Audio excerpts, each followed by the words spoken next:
Good morning everyone. আজ অনেক সকাল সকালে আমি চলে এসেছি। তো আমাকে দেখেই বুঝতে পারছো যে আমি কতটা এক্সাইটেড আজকে। কেন এক্সাইটেড সেটা তো ব্লগটা কন্টিনিউ করি, তোমরা বুঝতেই পারবে।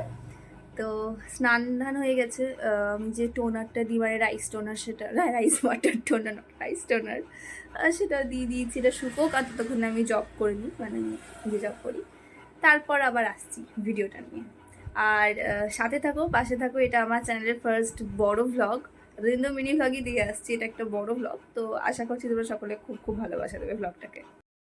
ফুললি রেডি হয়ে গেছি পুজো দিতে যাওয়ার জন্য। মারও সব যা যা দরকার লাগে সেই সবগুলো রেডি হয়ে মানে রেডি করে নিয়েছে।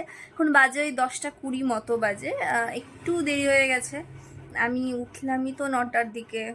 তারপর স্নান টান করে এত তাড়াতাড়ি রেডি হয়ে গেছি আমি বলেই পসিবল, অন্য কেউ হলে এটা করতে পারতো না, আই গেস। Just joking. তো কিছুই সাজিনি, দেখো জাস্ট একটা লাইট ময়শ্চারাইজার যেটা ইউজ করি সেটা করেছি। আইলাইনার তো দেখছি আমার কর্নারের দিকটায় দিয়েছি, লিপ বাম দিয়েছি, টিপ, ব্যাস কিছু দিয়েছি এখানে কিউটসা, ব্যাস আর কিছু না। আর এই ড্রেসটা তোমরা সকলে দেখেইছো, সেই আমার মিনি ব্লগে দেখেছো। কোন মিনি ব্লগে দেখেছো সেটা কমেন্টে জানিয়ে দিও, হ্যাঁ। তো এরপর দেখা হচ্ছে বাইরে গিয়ে, মানে বেরোই তখন আবার দেখাচ্ছি। তো আমি তো দেখো ফুললি রেডি। এখানে বেরোনোর সময় সানগ্লাসটা নিয়ে নিবো, ওয়াচটা করে নিয়েছি, একদম রেডি আমি আজকে। যার দেরি হয়, মানে মারই দেরি হয়েছে, এটা সবসময়ই হয়, এটা আজকে নতুন কোনো ব্যাপার না। তো মা আমার মতো দেরি করুক, আমি আমার মতো রেডি হয়ে গেছি। যখন সবাই বেরোবে তখন বেরোবো, কী আর করবো বলো আমি। তো আলটিমেট মা রেডি হলো। তো এখন আমরা তিনজনে বেরিয়ে পড়েছি। আজ যেহেতু সানডে, তো বাবার ছুটি আছে, তাই জন্য আমরা তিনজনেই যাচ্ছি আজকে। 3 জায়গায় যাব। প্রথমে দেখো এখানে মা পুজো দিয়ে নিচ্ছে, এখানে একটু ভিড়টা কম হয়।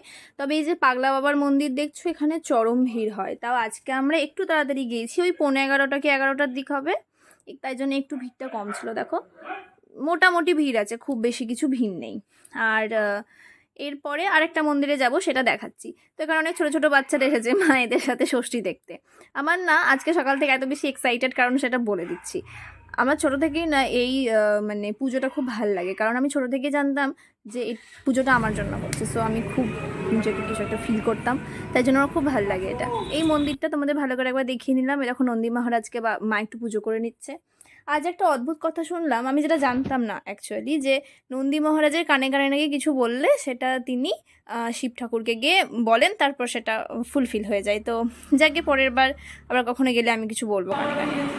তো এবার আমরা পাগলা বাবার মন্দির থেকে বেরিয়ে যাচ্ছি নবরত্ন মন্দিরের দিকে। সেখানে এবার দেখি কেমন কি ভিড় আছে। এই দেখো, এই মন্দিরের একটা অদ্ভুত বিষয় কি, যে এখানে না এই মানে কিছুটা ছাউনি নেই না, এই মাঝখানটাতে তো প্রচণ্ড রোদ পড়ে। দেখো এক উঠোনটাতে পা জাস্ট পুড়ে যায়, প্রতিবার পা পুড়ে যায়। এই আম গাছটা খুব ছোটো বলে ওটা ছায়াও হয় না। তো এই মন্দিরটাও তোমরা ভালো করে দেখলেই। আর আম গাছ বললাম তো মনে পড়লো, ছোটো থেকেই না এই পুজোতে যে ওই মানে বোঠা লাগা যে আমটা লাগে, সবসময় তো বাজারে সেই রকম পাওয়া যায় না প্রয়োজন মতো। আমি না কোনোভাবে মাকে জোগাড় করে দিতে পারি, মানে এক হয় আমার সামনে আম পড়ে গেল, না তো আমি হয়তো কোনোভাবে আমটাকে পেরে নিলাম। তো এটা একটা বেশ ভালো ব্যাপার, আমার তো খুব ভালো লাগে। এই মন্দিরটা খুব ঠান্ডা, কারণ দেখো বেশ উঁচু উঁচু যেহেতু দেওয়ালটা। এখানে দেখো মেন মন্দিরে পুজো হচ্ছে, এখানে কতজন পুজো করে গেছে না। আর এটা নবরত্ন নাম, কারণ 9টা শিবলিঙ্গ রয়েছে, তোমরা তো বুঝতেই পারছো। চলো দেখায় আস্তে আস্তে। ওই একটা গেল, এখানে আরও রয়েছে। আবার এই দিক থেকে দেখো যে মেন মন্দিরটা রয়েছে, সেটাকেও দেখা যাচ্ছে। আর একবার দেখিয়ে নি দাঁড়াও তোমাদের, হ্যাঁ। আর এরপর হচ্ছে আর একটা মন্দির, এইভাবে চারদিকে একদম ছোট ছোট অনেকগুলো শিবলিঙ্গ রয়েছে। এখানে একটা দেখো ছোট বাচ্চা আসছে তার বাবার সাথে কোলে কোলে। ওর হয়তো মা পুজো করছে, একটুখানি ঘুরছে, শান্ত হয়ে থাকবে না তাই। ভেতরটা না প্রচণ্ড ঠান্ডা হয়, মানে নিচে মার্বেল দেওয়া আছে বলে না, উপরে ছাদটা যেহেতু খুব মানে লম্বা, খুব উঁচু যেহেতু, তার জন্য খুব ঠান্ডা হয়। এদিক থেকে আবার দেখো মেন মন্দিরের দিকে যাওয়া যাবে। আর এছাড়াও না আরেকটা দেখলাম ওই বেদি মতো করা আছে, কিন্তু ওখানে শিবলিঙ্গ নেই, জানি না কেন। যাই হোক, জানতে হবে বিষয়টা। আর এখানে না পুজোর পরে মা আমাকে বলে, মানে সব মাই সন্তানদেরকে বলে যে কোন ফলটা নেব বলো, দিয়ে সেটা চুজ করতে হয়। আমি আছি কিছু বলতেই পারলাম না, কি নেব, আম না কলা, নাই করলাম, দিয়ে মা একটা কলা তুললো। আর দেখো আরেকবার একটু বেশ ভালো করে একটু ফাঁকা হলো, একটুখানি দেখিয়ে নিই কতজন পুজো করছে। দেখো ভেতরটা বেশ সুন্দর করে ডেকোরেট করেছে আজকে। শিবরাত্রির দিন মনে হয় আরও বেশি করে ডেকোরেট করে এটা। তো একটু যাই বেরোই বাইরেটাতে, কারণ একটু রোদটা কমেছে, এরপরে তো আর বেরোতেও পারবো না, মানে বেরোতে তো হবে বাট পাটা পুড়ে যাবে আর কি।